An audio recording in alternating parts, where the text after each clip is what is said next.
This past weekend, I went on a rather long hike with a group of 6 other men. And we were up in the Presidential Mountains, and we did the Presidential Traverse, which is 23 miles, about 11 different peaks, 8,500 feet of elevation. And from that experience, we definitely bonded quite a bit.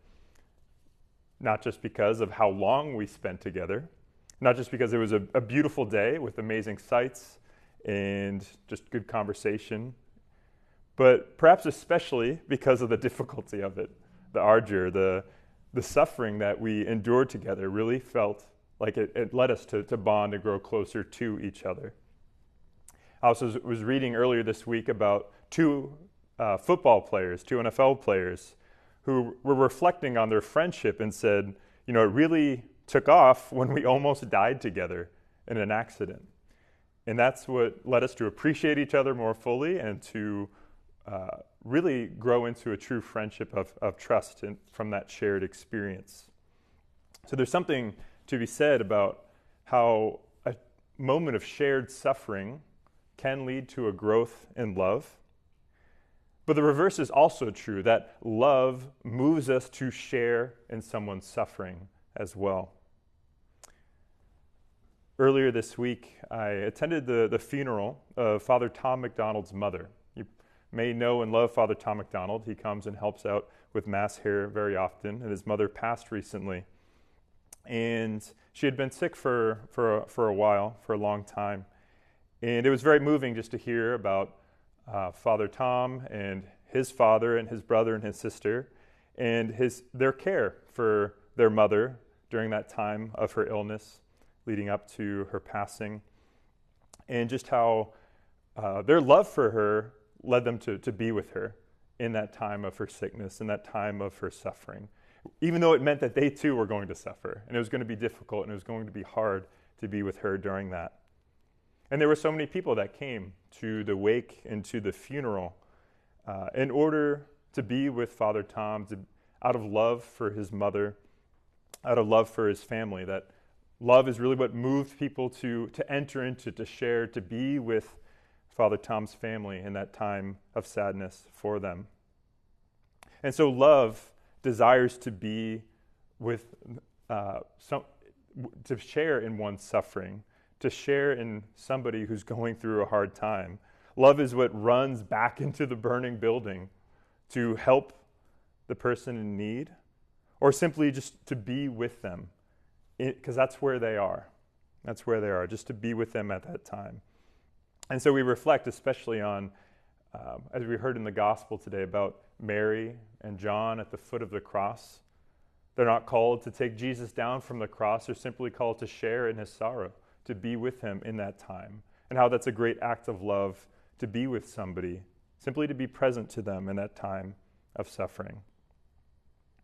Jesus himself, out of his love for us, comes to share in our sorrow and our sadness. At the moment of the incarnation, Jesus was sharing in the joys and the bliss of heaven with his Father, but he came to enter into the suffering of this world in order to be with us. And he took upon our sins when he died on the cross for us.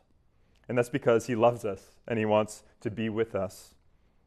And Jesus, in turn, invites us to share in his sorrow, to share in his suffering, because he wants us to love him.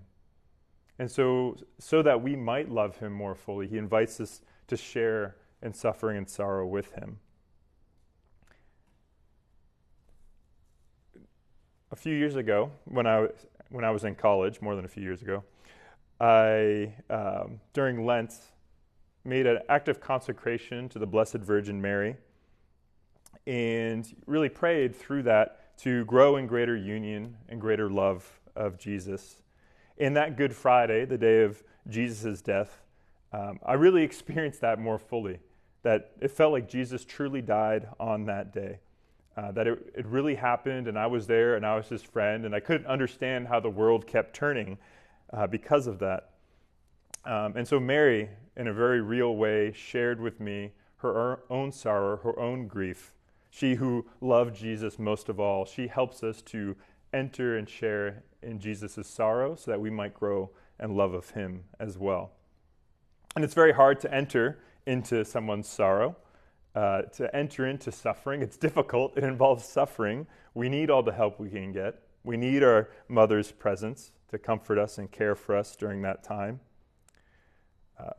More recently, Kelsey and a group of her friends and myself have started going more and more and doing this ministry with the homeless on the streets. And as we've entered into this more, we've come to see people in real moments and difficulty, real times of suffering. And it's hard to be present and to be with them and to share in that sorrow. And the good news is that we're able to do this as Christians. We're able to be with someone in this time of sorrow because Jesus doesn't leave us there, and he doesn't leave us alone. He invites us to take it to him, to leave it at his feet, and that he in turn gives us his very self. And so as we celebrate this Mass, as we prepare the altar, we too place upon the altar our gifts to Jesus, our joys, but also our sufferings, our sadness, our trials. And Jesus takes them up, and he offers us the very gift of himself.